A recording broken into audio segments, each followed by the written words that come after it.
बीच में कर लो, बीच में।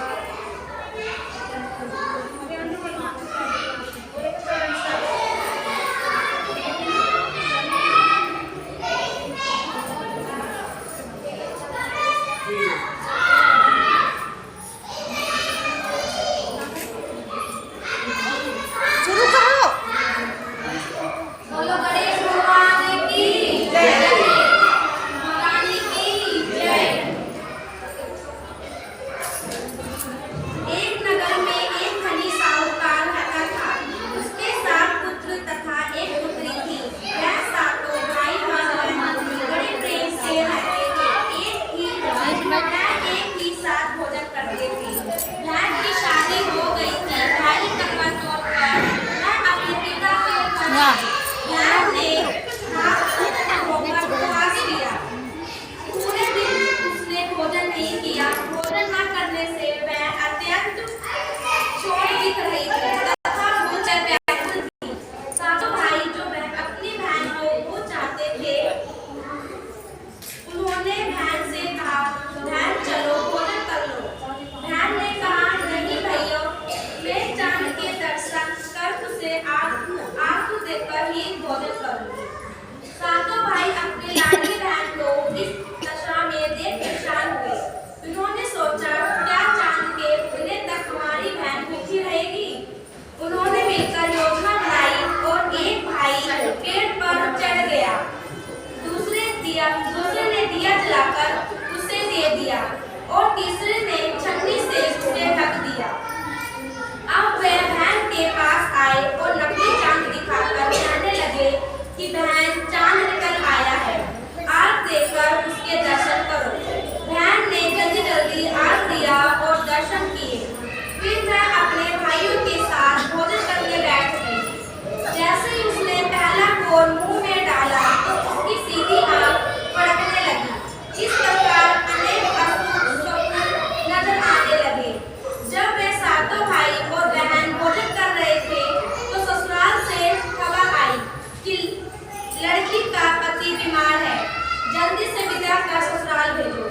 माँ ने बेटी को विदा किया और कहा, मार्ग में बुजुर्गों के पांव छूना और जो सुहागिन होने का आशीर्वाद दे उसे पैसे देना और पल्ले में गांठ बांधना। दुर्गा वर्ष उसे मार्ग में जिसने आशीर्वाद दिया वह भाइयों के सुखी रहने का दिया, किंतु किसी ने सुहागिन होने का आशीर्वाद नहीं दिया। भारी मन से वह ससुराल पहुंची। द्वार पर नंद खड़ी थी। उसने नंद के पैर छुए तो नंद ने सदा सुहागिन होने का आशीर्वाद दिया। वह बड़ी प्रसन्न हुई और उसने नंद को सोने का सिक्का दिया तथा पल्ले में गांठ बांधी। जब वह द्वार के अंदर आई तो सास ने बताया कि तुम्हारा पति मूर्छित पड़ा हुआ है। लड़की झट से पति के पास आई और उसकी देखभाल करने में लग गई। समय यूं ही बीतता रहा। वह अपनी सुध बुध भूल पति की सेवा करती और दिन रात प्रभु से प्रार्थना करती। कुछ समय बाद मार्गशीर्ष की चौथ आई और चौथ माता ने कहा, 7 भाइयों की लाडली करवा ले।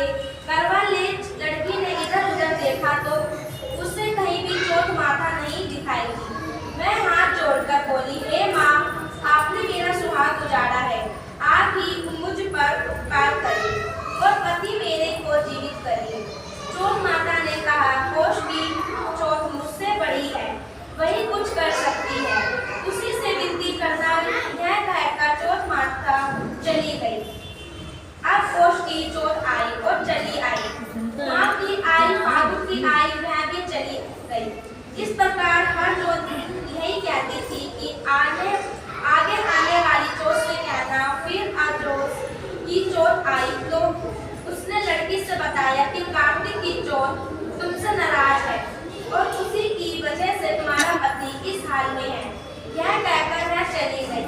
फिर आई कार्तिक की चौथ और क्रोध में बोली, भाइयों की लाडली करवा ले, व्रत खंडित करने वाली करवा ले।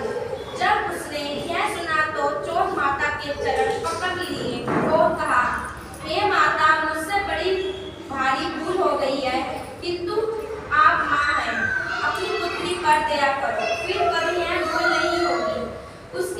प्रकार विनय करने पर जोत माता प्रसन्न हो गई और उन्होंने आंख से काजल लेकर, मांग से सिंदूर लेकर, माथे से कुमकुम लेकर, हाथों से मेहंदी लेकर अपने पति पर छींटे दिए तो उसका पति उठ बैठा।